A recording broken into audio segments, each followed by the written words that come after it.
Trenton Worsham here with on the All Access podcast with Nixon of Framing Hanley. Nixon, how you doing, man? Good, man. How are you? I'm doing pretty good. So before we get into the music and maybe talk about a little bit about the band and stuff, maybe some backstory stuff. What have you been up to these days? I guess personally, because we see a lot of these, a lot of guys in bands, from a long time ago. They're kind of doing different things now, where it still be music, could be music, normal people stuff. So what have you been up to, man?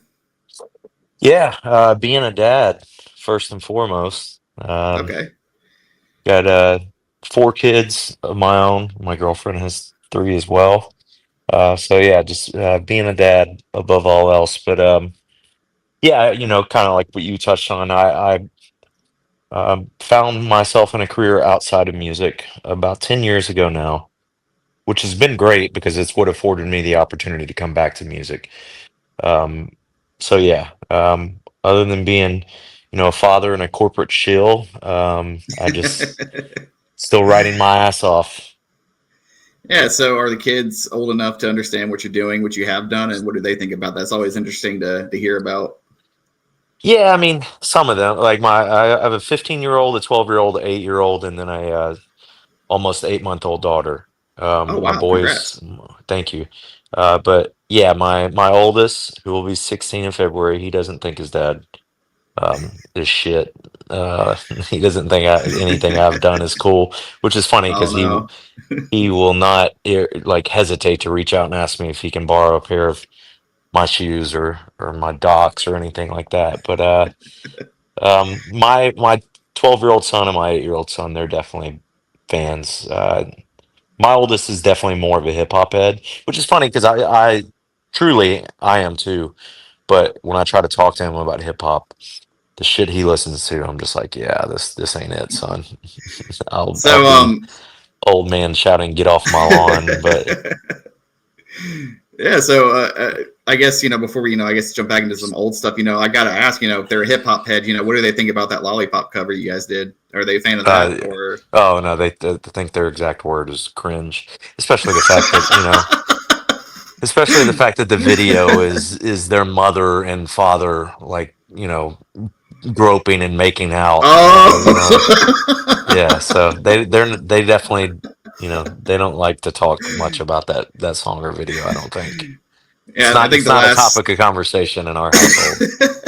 I think the last I saw that video, just doing some back research, I think it was 26 million views. So 26 million people have seen those scenes play out. So Which is crazy because that ain't shit anymore, really. no, Like back in yeah, the day though, when that video was doing crazy numbers when it first came out, like it was the talk of the rock world. Like, oh yeah, like there was not content being consumed to that extent, especially in the music industry back then. But now those numbers are minuscule compared to, how quickly a video gets like 20 million views now.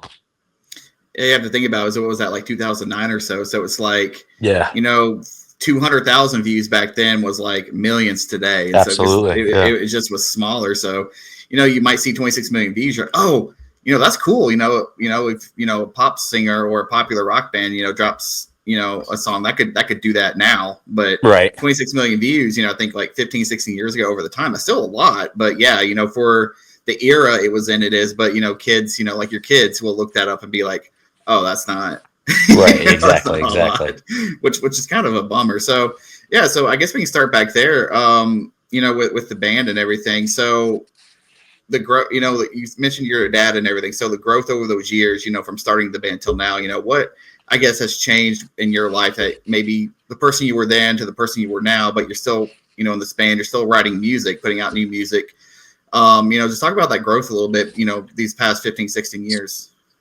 Yeah. I mean, you know, um, I think none of us hopefully are the same person that we were, 20 years ago. So, naturally that's going to happen. But, uh, I mean, to say my children changed everything would be the understatement of the century, definitely made me grow up and reprioritize things in my life. And like I said, when we walked away in 2015, it wasn't a hiatus. Like for all intents and purposes, that was the end of FH, and that was because I didn't want to be on the road. 200, 250 days out of the year, away from my kids. My oldest was starting school then. And, I didn't want to depend on music either for, you know, my livelihood or like to take care of my family as, with my career, and the way that I made my living. I just took, all the passion that I had for music was just gone because of that. And, yeah, I mean, I think having success in the corporate world that I've had in the time removed from, since then, rather, it changed everything and made me gravitate. And I've said this before in interviews, so I'm sure people are gonna be like, "Damn, he says that a lot," but it is because I, it's true. Like I gravitated back towards music for the right reasons again. Like I was writing songs because of it was my form of therapy. And I think that as we all get older in this space, like, and you're not some band that's, you know, selling 20,000 tickets a night. You're not the Shine Downs or the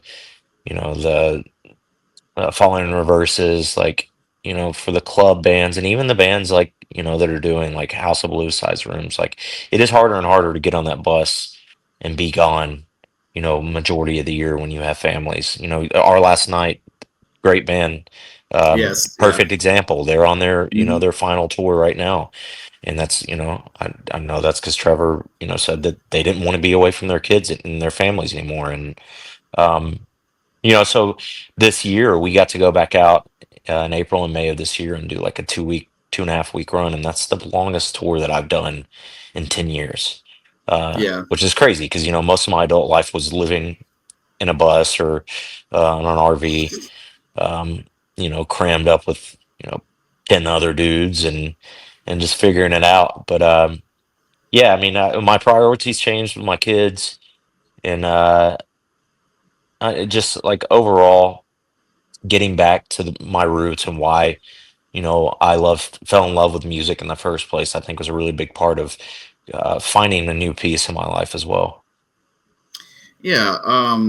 I think another band, who does that type of thing really well is Emery. I'm not sure if you're familiar with Emery or Oh not, yeah, but yeah, yeah. So, they're all older dads too. So I think, their model of touring, like maybe a month here, a month there, because they don't have to be on the road as much as I guess the new model for, older bands, with kids and stuff. So they can be home, but they can still go play. But then you have the bands who have a big name like Our Last Night where, like Trevor, like you said, he's been on the road since he was 15 years old. And so now he's wanting to spend time with his kids. So yeah.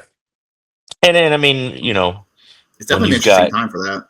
well, and also when you've got the online presence that that band has, like that's one of the things that's made it hardest for us is like taking that time off, and especially when when we announced we were coming back and then we worked on our 2020 release, Envy. We spent like 4 years on that, and then we Mm, dropped it, and then the next week the world shut down. Um, so like that kind of took the wind out of my sails all over again. So it was difficult to stay engaged on social media, and then once you lose that, man, it's so difficult to rebuild it. So hmm. they're not the only band that's great at it, but Our Last Night is a great example of a band that's just got an engaged fan base. They've obviously always been kings of content and putting out Yeah. videos for their covers, and they're a great band. So like they're not the type of band that has to stay on the road 250 days out of the year, and because of things that, on the other side of the fence with us, I don't have to either. Yeah. um so yeah, it's just there's a lot more freedom now, I feel like, in what we're doing. And I think a lot of that comes from the fact that again, I have a career outside of music, but also like I paid my dues. And like at this point, like music, it is what it is. Like I'm not making music for other people. That's Yeah. just the simplest way to put it. Like I'm writing songs about my life or about things that I'm seeing or experiencing, and if it resonates with people, that's fucking awesome. Like Poor Little Yeah. Me, our single out right now, that's obviously Hmm. resonating with a lot of people, and I think it's because the subject matter is something a lot of people identify with, and so I love it's a humbling feeling when somebody it says that they find some type of solace in your words, or they know that feeling that you're describing. But like at the end of the day, like I'm creating music again, uh because it's my outlet and it's what I want to do and it's how I feel. Yeah, and before we pivot to the new songs, you mentioned Envy, in Hmm. 2020. So I was going to ask about that because I can't imagine coming back. You said you guys spent 4 years on that record. I didn't know y'all spent that much time on that record, and then the world shuts down. You can't tour, can't Yeah. play music. And I'm sure poor little me has some context going back to this. But what was your mindset during that time? You finally have found this passion again, and now it's just like taken away for we didn't know how long it was going to be. Yeah, I felt defeated, man. Like, it just felt like, I could write a book one day that about like every like the idiot's guide to being a rock band in the 2000s. That would be the name of it. But like everything that could have gone wrong over the years has gone wrong. Every fucking bad deal under the sun. Um, Getting screwed out of money that I was rightfully owed.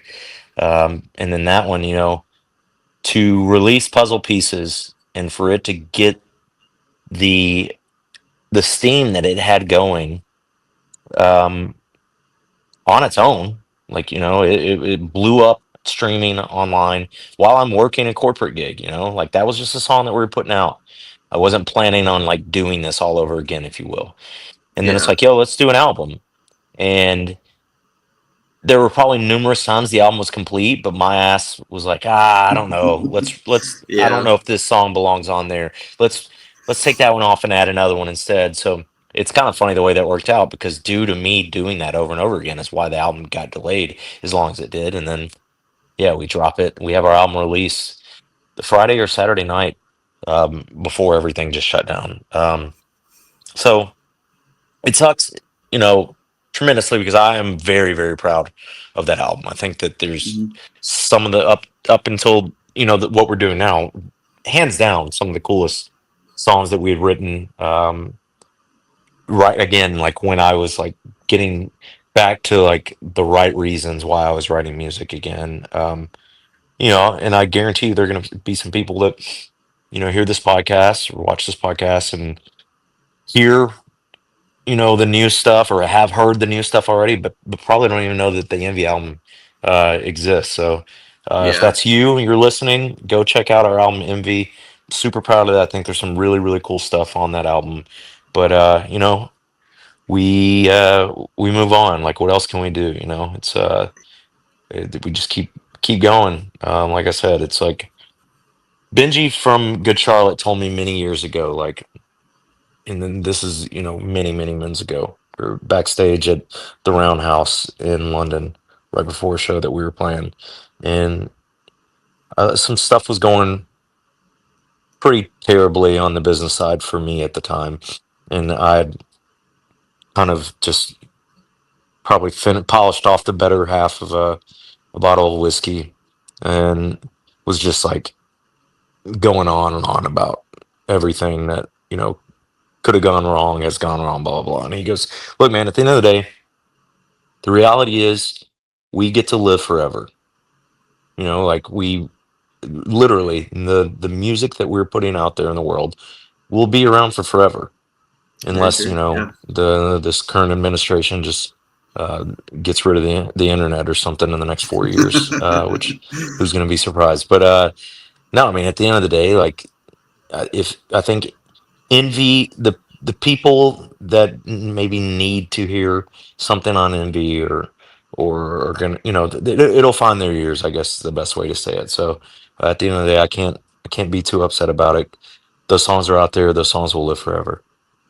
Yeah, and things come back around, like things that might have not been heard, a long time ago, will come back around on our hits. And so, did that play any role as to maybe why there hasn't been a full length album since then? It's a lot of bands do the whole 2 year kind of cycle thing, and it's like Ye- 2025, and A so little bit, a little bit. We also now we're our own label now, for the first time in our career, actually. congrats on So that. thank you, man. So it's just like the freedom to do whatever the hell we want now. Like you see a bunch of bands that are just doing. They'll release a single and then release a single, and I think that we'll probably have a couple more singles come out before the end of this year, and then I think ideally we'll have an album that we put out next year that has those songs and then some. We've talked about kicked around the idea of maybe doing a double-sided vinyl. It's just I don't want to wait to put music out there like I did last time, uh, because I feel like it has to be like some collection. I Hmm. think that these songs deserve to be heard.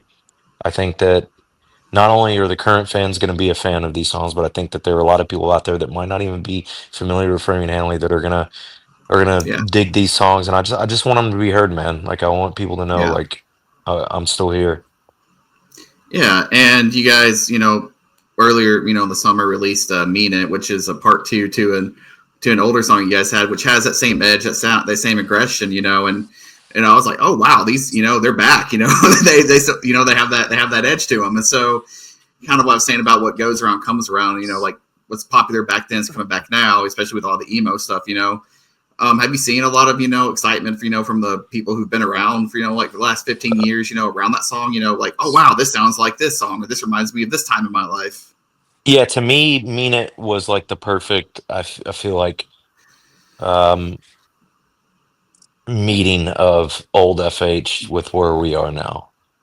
So it was like a no-brainer to me for that to be the first release from these new batch of songs that we have. And yeah, exactly like you're saying. Like a lot of people are like, "Oh my God, this sounds like the old FH that I love," but you know, also more mature. I hate that word, but like Yeah, that. That is what people have said about that song. And seasoned. It's yeah, seasoned. yeah, yeah, yeah, for sure. And I feel like what Poor Little Me, the current single, like same kind of Yeah. thing where I feel like to me that also you can hear, this sounds maybe like conceited because I'm the singer, but like I think a lot of it has to do with like it is me, the singer still. So like it's gonna sound like Framing Hanley because it's Yeah. fucking me that's been singing on every track. But um, I do feel like Poor Little Me is also still maybe a little bit a step closer to where the sound is going now, but still has the FH sound. And Okay. the next single, I think, will be a step further. And then the single after that, people are going to be stoked to hear. It's the heaviest song that we've ever done. So Okay.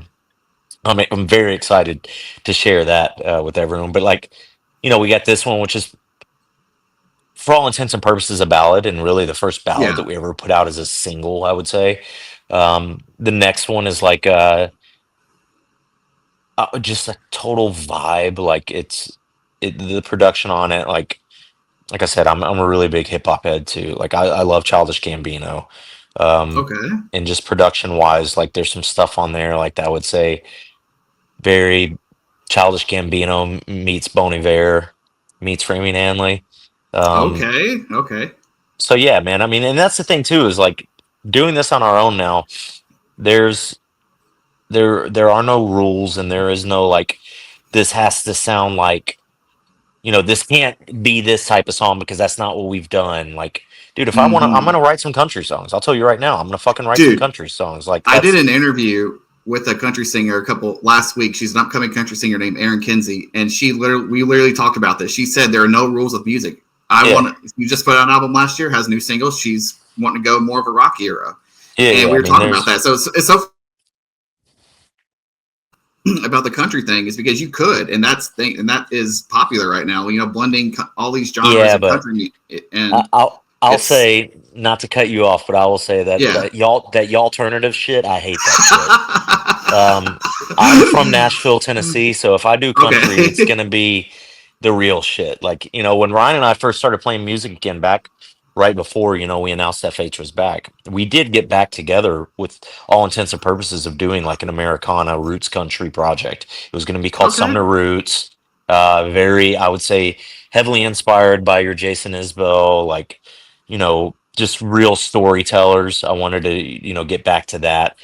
Um, so that medium build a country artist that put out my favorite album of the year last year called Country. Actually, um, I would say, well, his album and Gene Dawson's album were my favorite albums last year released. But like, yeah, I mean, I want to write shit that's inspired by the stuff that I love listening to, you know? Yeah. So yeah, I mean, get the hell out of here with anybody that thinks it has to sound like a certain thing, you know? Like Yeah. this is Framing Hanley. Now, I know you guys are independent now, and you're writing music for different reasons is what you did. But is there any push to with the new songs to maybe make a push for like Octane or get it out there, or if that just happens, it happens, or is that something that you guys would like to see happen?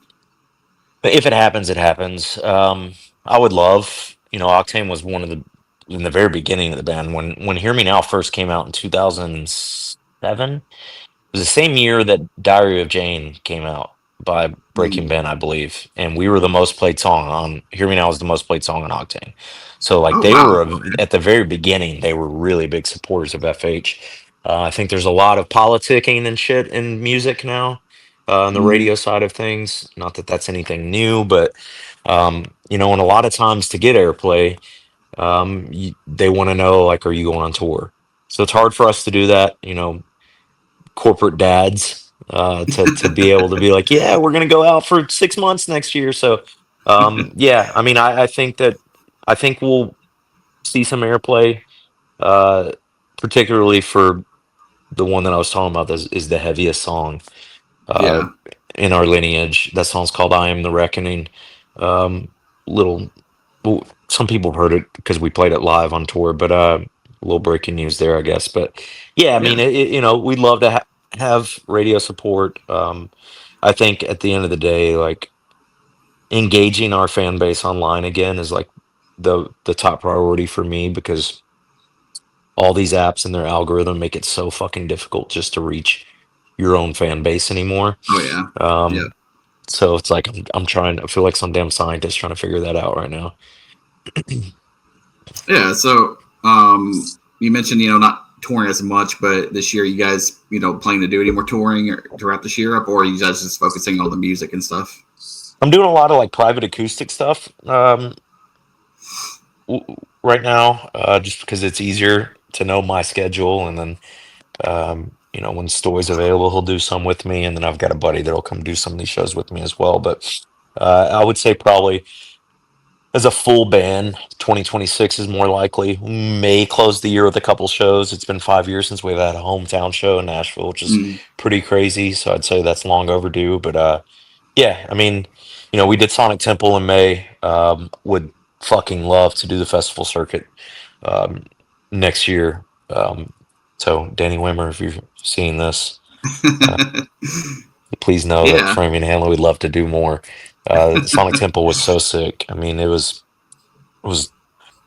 it just was reinvigorating. Even like Yeah. obviously like the headlining tours or shows were sick, but like to go out there and to play in front of just a sea of people.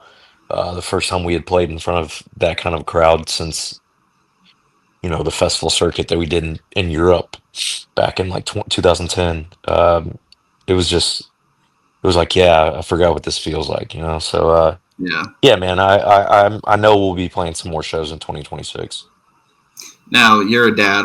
We talked about that earlier, but these people that come to these shows, whether it be private acoustic shows or just general tours, is it wild that they're in their 30s or 40s and they're bringing their young kids and their Yeah. kids are listening to your music? Is that wild to is that a wild thing to experience as personally? I think the craziest thing about it is like the meeting the kids that are a fan of our band because it's like, Yeah. oh, what the hell's wrong with my kids then? No, no, but for real, you know, it's like it is one of those like, hey, hold on, you stand right there. I'm gonna FaceTime my kid, and you can tell him that you're a fan. But no, it's I mean, it's fucking awesome, man. We grew up with a lot of these people, you know, so like to meet their children, and you know, it's wild as hell. But I've met a lot of Hanleys, I've met a lot of Nixons. Okay. Um, so that's again, talk about humbling, beyond humbling. But Nixon is a pretty sick name. That's my last Yeah. name, but it's a dope first name. Uh, Yeah. so even if it's just like an inspiration for that, they might not have named them after me per se. But yeah, man, it's that's meeting the children of people that I've known from, you know, shows, you know, over the last like 18 years. It's pretty awesome. Yeah, so to wrap up here, I don't want to take up too much of your time. So outside of the private acoustic stuff, what are some things that you guys have going on, for this year that you can promote or talk about, if you can reveal anything like that? I think the plan is for us to drop a new single probably in September. Um, and that song will be called "Lost My Smile." A little nod at Shawn Michaels, Heartbreak Kid. Shawn Michaels right there with his 1990 promo. I'm a big wrestling nerd, but Okay. no, just I think that you can. We will have the music video for "Poor Little Me."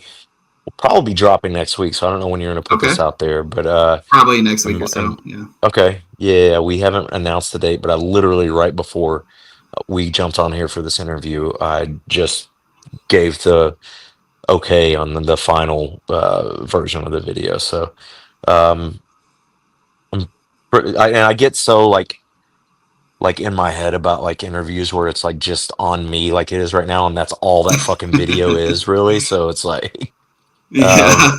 those should be interesting. But yeah, man, I think that I would like to say that we're going to announce some shows before the end of this year, even if it is for 2026. But I'm not sure yet. I can just say that plan on hearing a lot more from Framing Hanley and go stream the hell out of Poor Little Me.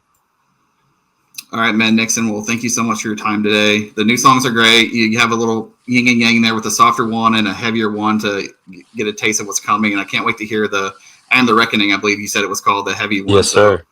yeah, Yeah, stoked man. for that. Thank you And so much, yeah, Trenton.